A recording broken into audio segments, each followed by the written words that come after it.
Olá e sejam bem-vindos. Hoje a gente vai mergulhar numa história que parte de um único evento, uma morte, mas que se desdobra em duas verdades completamente opostas. De um lado, a gente tem um assassinato que parece cruel e premeditado.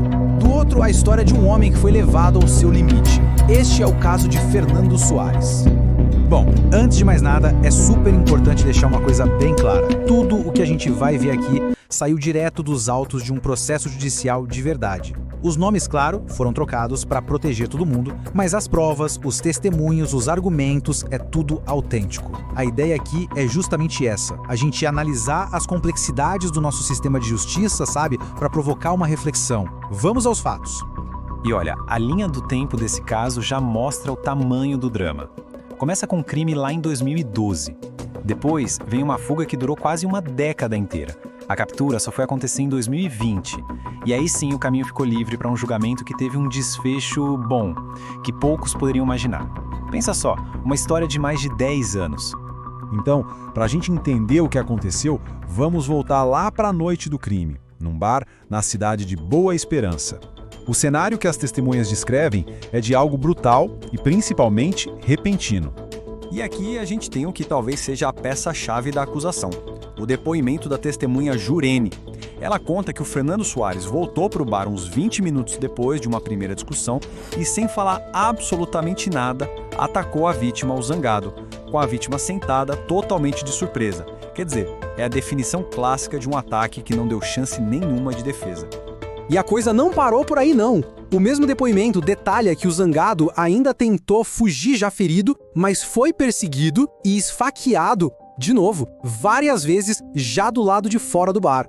É um detalhe que a acusação vai usar e muito para argumentar que não era só intenção de matar, mas que existia ali um requinte de crueldade. Agora, o que o Fernando fez logo depois do crime é tão importante quanto o próprio ataque. É a partir daí que a acusação começa a construir a imagem de um homem que não só matou, mas que tinha um plano bem claro de escapar da justiça. E esse depoimento aqui, nossa, o da Flávia, a dona do bar, é simplesmente devastador para a imagem do réu.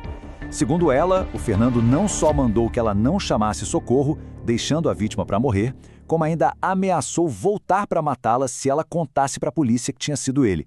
Isso é obstrução de justiça na cara dura. 8 anos. Para e pensa um pouco no que isso significa. Foram 8 anos que o Fernando Soares viveu como um foragido. 8 anos fugindo da lei, provavelmente com outro nome, em outro estado, enquanto um mandado de prisão estava lá, aberto, esperando por ele. E o fim dessa fuga aconteceu a centenas e centenas de quilômetros de onde tudo começou. A captura dele lá em Goiás, em novembro de 2020, finalmente encerrou esse capítulo de fugitivo e abriu caminho para que ele, enfim, ficasse de frente com o júri. Ok, até agora parece um caso fechado, né? Um ataque surpresa, perseguição, ameaça à testemunha e 8 anos de fuga. Tudo aponta para uma condenação certa. Aí vem a grande pergunta que vira o jogo. Com um cenário desses, o que a defesa poderia fazer? O que eles poderiam alegar?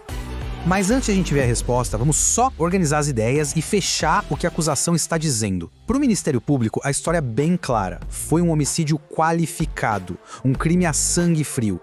Então, resumindo, a acusação se apoia nesses 4 pilares aqui. Primeiro, o ataque de surpresa, que impossibilitou a defesa da vítima. Segundo, um motivo fútil, uma briga de bar por causa de sinuca. Terceiro, a ameaça clara a uma testemunha.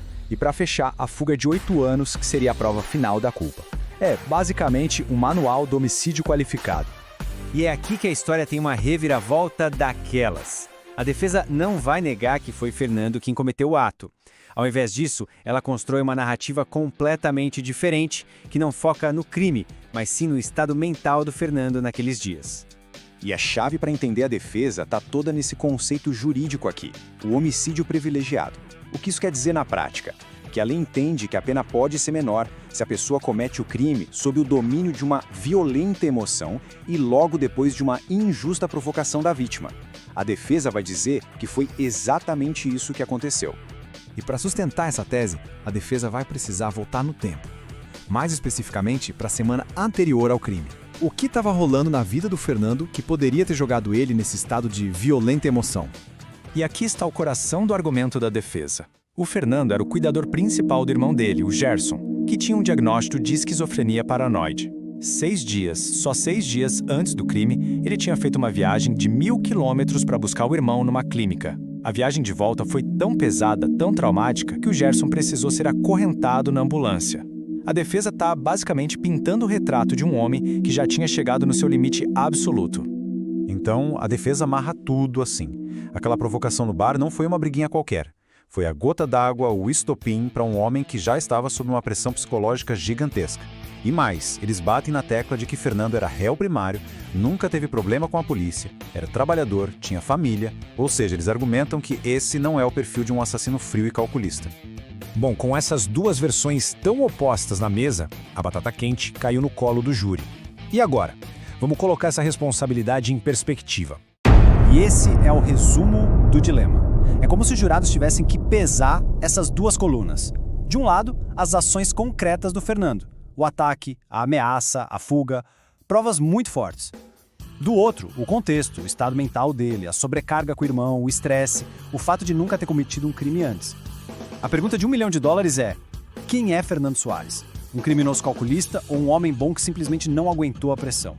Essa é a pergunta que vai definir o futuro do Fernando. De um lado, homicídio qualificado, pena que passa de 20 anos. Do outro, homicídio privilegiado, uma pena bem menor. A análise das mesmas provas pode levar a caminhos totalmente diferentes. E o júri? Bom, o júri tomou um caminho que quase ninguém esperava. Contrariando todas as expectativas, Fernando Soares foi absolvido. Essa decisão surpreende? Foi feita justiça? Quero muito saber a análise de quem está acompanhando. Deixe um comentário aqui embaixo.